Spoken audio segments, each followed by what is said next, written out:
Okay, so it's early March '64, and still down here in New Orleans. So basically, what we have is Grant's main army and then two supporting corps.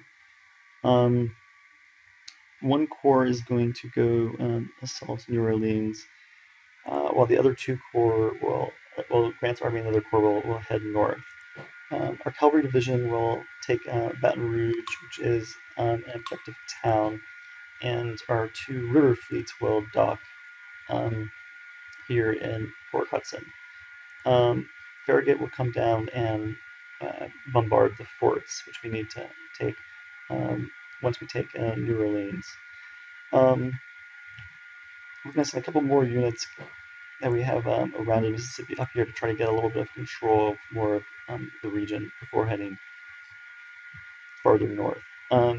I did find out one thing about Rufus King is that his ability is train master, which is experience, so he doesn't actually train from volunteer to regular.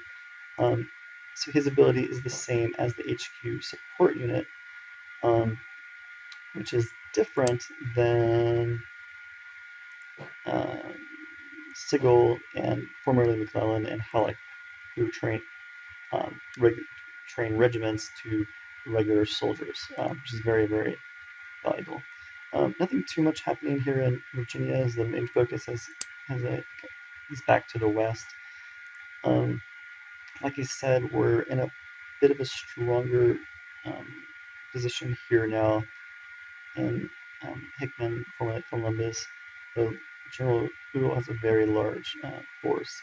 We do have another naval unit coming and another battery um, coming as well.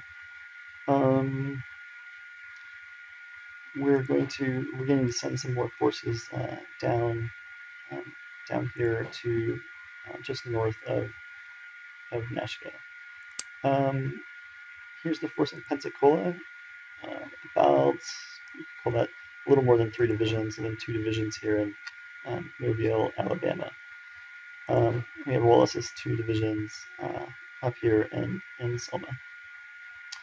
Um, all right, I think that's pretty much it. So let's run the turn and see what happens.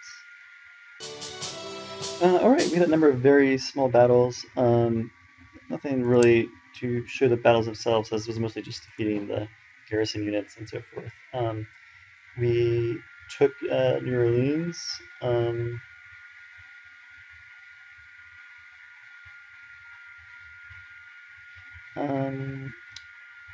Grant and this other force um, have moved forward, um, and you can see USB is down here and just to the north of them. We took um, we took Baton Rouge. Um,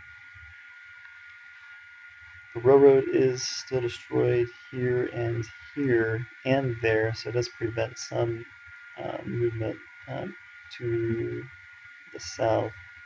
General Uhl has left, so don't really know where he has gone. So at least for the time being,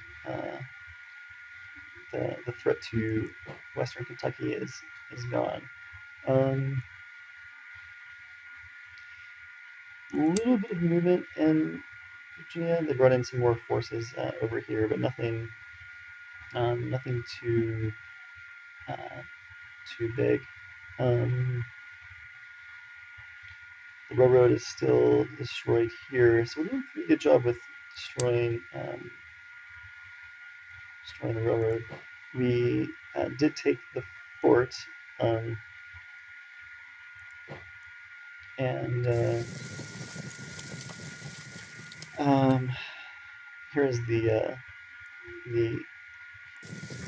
what am I trying to say?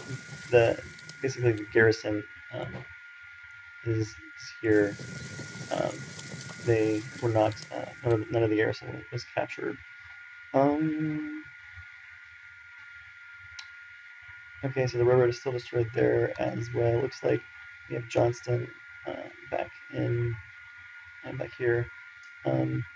Now this is interesting because of bad weather. All of these fleets were forced to dock, so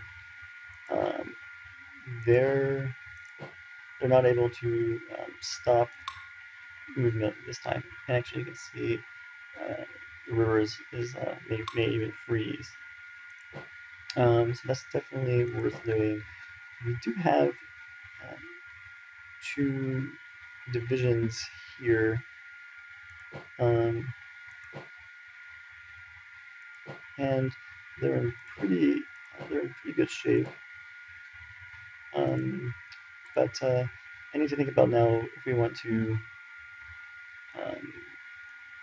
basically move Wallace away from here. One option would be actually to move to the west and then move in this way and link up with Grant. That would be one. That would be one possibility. Yeah, I think those are pretty much the highlights. You can see we were able to train some more forces again. Let's see how this looks with the victory points and morale. So we're up to 56. They're down to 38. Morale's 104 and ours is 118. So kind of heading in the right direction, but definitely still a ways. To go. So it looks like we're not going to make it get two more regions this next turn, which would be good. All right, I think that's pretty much it. So see you next time.